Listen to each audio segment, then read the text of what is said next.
Hey y'all, welcome back to Reality Check Please. I'm your host Cassie and happy Friday. We are back to do our devotional 1 minute with God.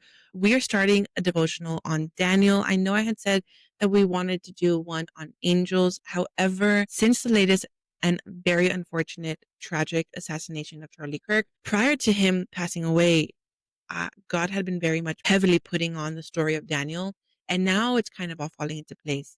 We are definitely in the end times, and I know that this is a reality TV page. We do some current event and pop culture, but I could not pass this up in recapping Charlie Kirk's assassination and everything that led up to it. And he wanted to be known for his courage in his faith. And that is something that has awoken something in me, something that I, in my 32 years of life, have felt before, but now, like, on another level. I am so on fire for God. And if I continue to lose a few viewers and subscribers, I don't care because I would rather lose them than lose my spot in heaven. And so, that being said, give us all the likes, shares, comments, subscribes. Let me know where you guys are watching from. Any little bit of engagement works so we can help push this good news out to people who are just lost and need God. So let's jump right in. So this devotional plan is called the Daniel Difference. This is a 5-day plan. The first day is called Daniel's Priority, and it reads, how often do we make excuses for our lack of prayer? We point to our busyness, our distractedness, our responsibilities, and our temptations, and yet there are abundant examples of those who have overcome their circumstances to have faithful and fruitful prayer lives. Hopefully, you can think of a time in your life when this was the case. In the next few days, we are going to focus on one of the best biblical examples of this kind of person.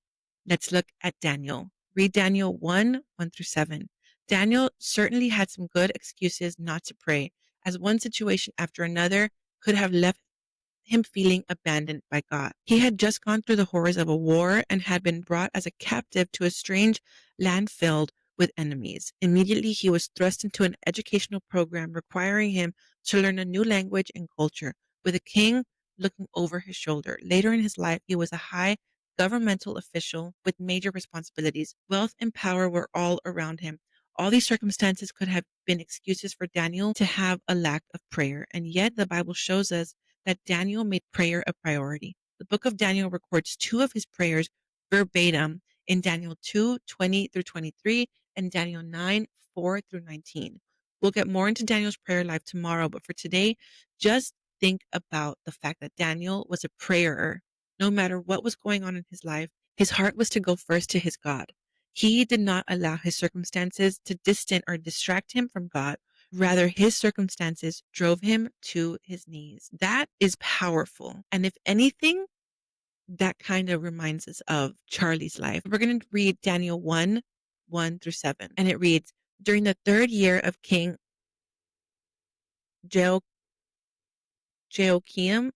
we're just going to call him Jay. During the year of King Jay's reign in Judah, King Nebuchadnezzar in Babylon came to Jerusalem and besieged it.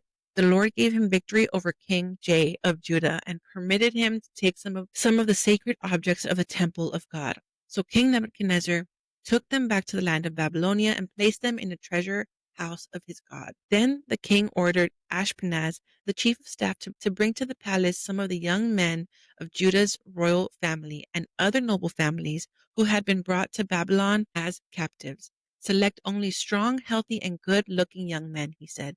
Make sure they are well versed in every branch of learning, are gifted with knowledge and good judgment, and they are suited to serve in the royal palace. Train these young men in the language and literature of Babylon. The king assigned them a daily ration of food and wine from his own kitchens. They were to be trained for 3 years, and then they would enter the royal service. Daniel, Ananiah, Mishael, and Azariah were 4 of the young men chosen, all from the tribe of Judah. The chief of staff renamed them with the Babylonian names. Daniel was to be called Belteshazzar. Ananiah was to be called Shadrach.